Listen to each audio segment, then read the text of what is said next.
Hi, everybody. Welcome to 5 Minute Ministries.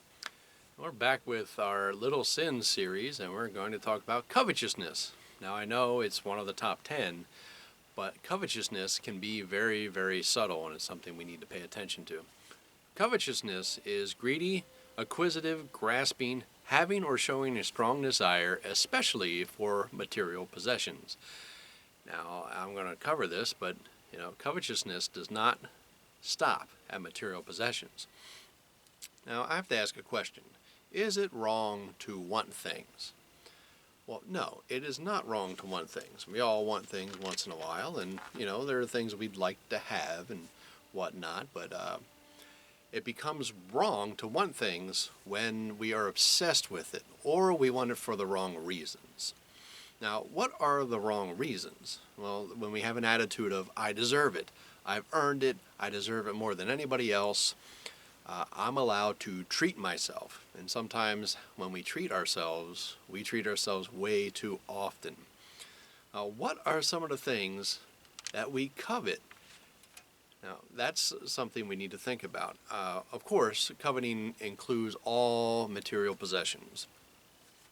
It includes positions such as places, status in work, status in society, places and positions in churches, and even in families.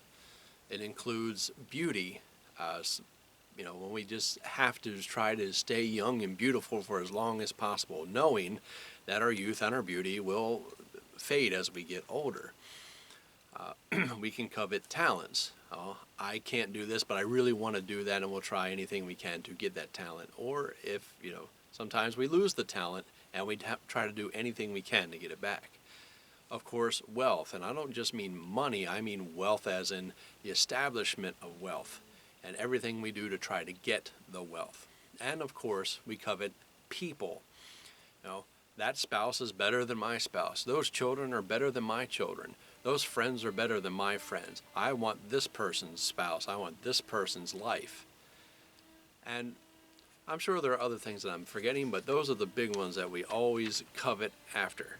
Now, how do we know that we are coveting? If you read 1 Kings 21, 1 through 16, you'll have a great example of that with King Ahab and the idea of coveting, and it'll embody everything I'm ready to talk about.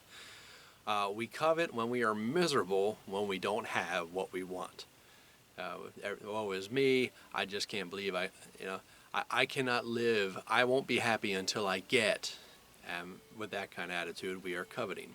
We are coveting when whatever it is the only thing on our minds. That's all we think about. We don't think about anything else. We don't think about priorities. We don't think about other people. We're not concerned with anyone else. We only think about that thing. We covet when we will do anything to get it. So we will go leaps and bounds to try to obtain this thing or this person or whatever it may be, and nothing will stand in our way. We covet when we don't care about the consequences of getting it or having it. I think about a man who said, well, I don't know how I'm going to pay rent this month, but I really got to have this new game system. And he was going to sacrifice his house in order to possess this game. And the heavy consequence came along with it, and he did not care about that. We covet when we step on people to get it.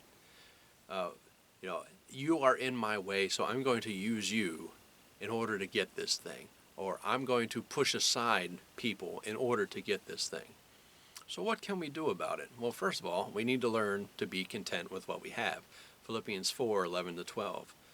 We need to remember that covetousness is one of the 10 commandments. It's on there for a reason, and it covers a lot of things. We have to have an attitude of gratitude. 1 Thessalonians 5:18. Be thankful for what you have, not just be content with it, but be grateful that you have it.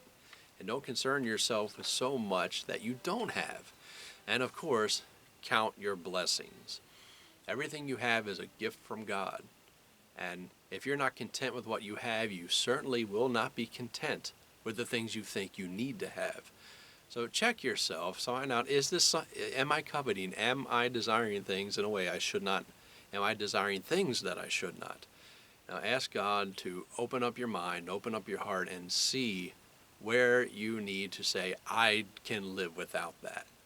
This has been 5 Minute Ministries, and I'll see you next time.